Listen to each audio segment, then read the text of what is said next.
Welcome to the Skypodcast. Exclusive on Spotify.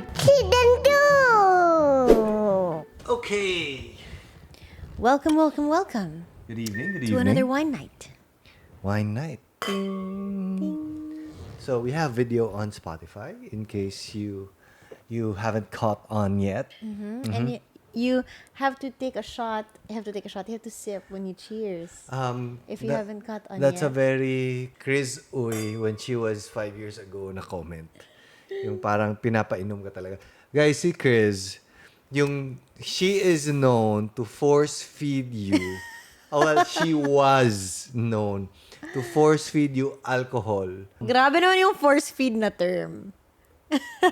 Pero yung kailangan ka iinom if you cheers, that's common knowledge, love. It's Ang favorite drink good ni Chris manners. dati, just so that you know my wife din, as much as I do, favorite drink niya is Jägermeister. Si Jägermeister bottle, hawak talaga niya yun. Like, the entire bottle, siya yung gunner. And then, this was pre-COVID, so pwede pa kayo mag-share ng bottle.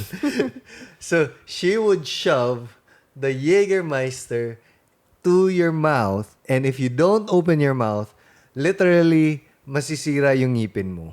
Literally, it's gonna get broken. Yeah, you're complaining now, love, but kaya ka na in love sa akin eh. That's why. Nilalasing kita. I was in love despite of that. Pasalamat ka, tinanggap pa rin kita.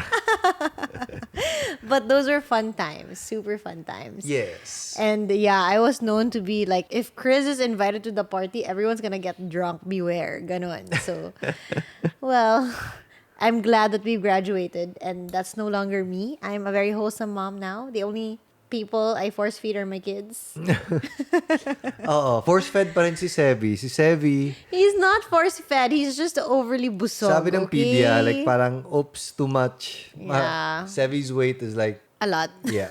Let's not body shame him. Pero, yun nga, gone are our party days. Pero yung Yes. topic namin ngayon is, we were talking about this just before we started rolling.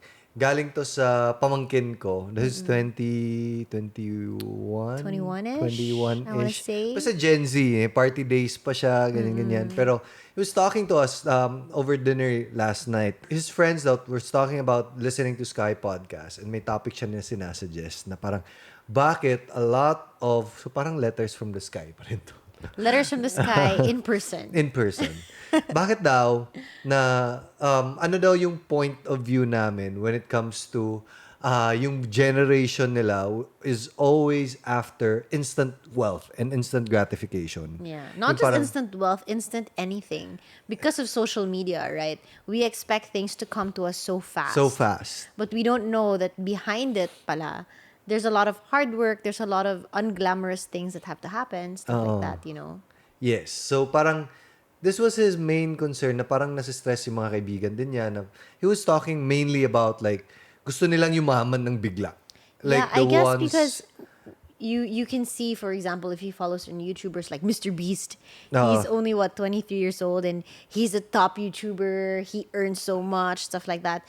What we see on social media, especially the people trending, are like Forbes 30 under 30 or all of these Yes. things that are goals for, it's for made the to youth. sensationalize yung ganyan na parang ang bata-bata pa niya, ang yaman-yaman na. Yeah, or they invented this thing, or Silicon Valley, it's full of the young minds that are killing it, And we don't really see the rest of the population, the normal people, they don't get talked about. That hindi naman lahat ng tao ganun. Yes, pero I would say, when I was younger, mas gusto ko rin yumaman bigla.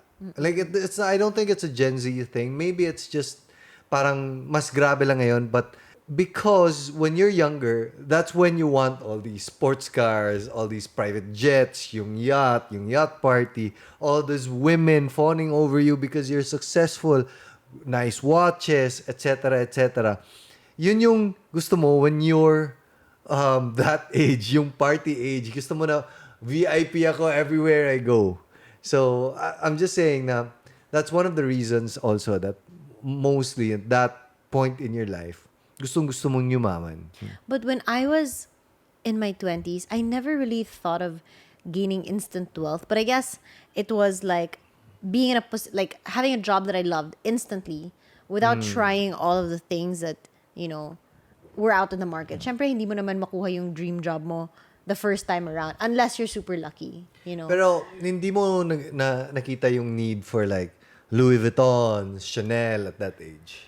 Not really, but I think it's a personality thing because my parents were never really into these designer things. And my friends at that time weren't either. So, so I kind of just got into this designer bags, designer shoes because of the friends that I developed.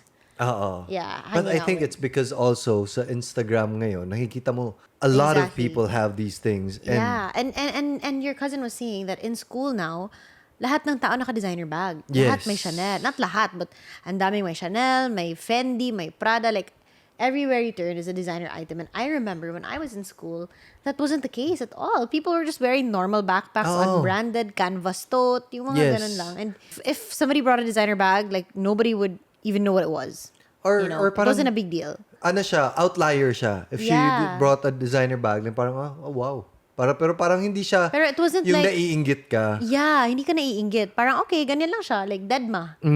But now, because of the age of social media daw, I'm sure people are wanting it more and more. Yes. Like college ka pa lang, may ganito ka na. I never had a designer bag when I was in college. Longchamp lang yung Longchamp. Yun na yung pinaka-designer bag ko. But now daw, parang iba na talaga. Like, he was even saying na sometimes he gets conscious na because his friends call him out. Kasi paulit-ulit daw yung shirt yung clothes niya. Yung suggestion ko for that is just wear black t-shirt all the time. They would never know. Kahit isa lang yung t-shirt Sa mo akin, at never hindi ka nila alam. naligo. Everyday ako nagka-black t-shirt, parang hindi nila alam na isa lang pala black t-shirt ko. Nag-film pala tayo ng podcast, 5 sa isang araw, di nila alam. Ako lang nagpapalit, gano'n. Yeah, but that's really not the case. I was talking earlier about finding your dream job instantly, and I remember that when I was working for this company that I remember telling you the story na I worked for a company that I didn't enjoy at all.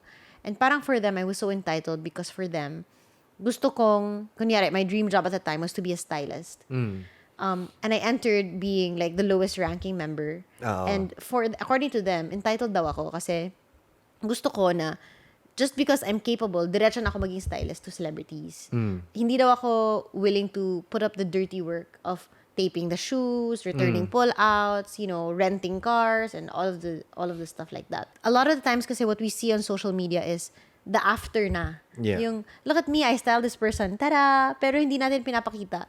Yung struggle. dirty work that came behind it. Like, maybe 8 years kang trying to get that artista to notice you, or 8 years kang nagbebeg ng store na to let you pull out. All of these things we don't see. When I was younger, I read this book called Think and Grow Rich. It's still a good book, pero parang paminsan, kulang siya ng a little bit of the execution side. It's more of yung parang the secret. Yung parang, you think about this enough, you desire it enough, you let it consume you. And it will become. It will become. It will happen. Yeah. It's a nice book when you're trying to set goals, but hindi siya yung wala siyang action steps. So when I was reading it, I think the difficulty with books like that is sometimes we take it as end all be all. All I have to do is think it and it will happen. And paminsan we fail kasi to see na. Yeah, and paminsan kasi na parang paggaling sa libro, parang na feeling natin, tama talaga to, nasa libro eh. Yeah. 'Di ba, we're used to textbooks in school na anong sinasabi ng textbook, that's the right one. If you guys want to hear the full episode, you can check us out on Spotify. Spotify. It's free, guys. It's free. See you there. Skypodcast. Skypodcast.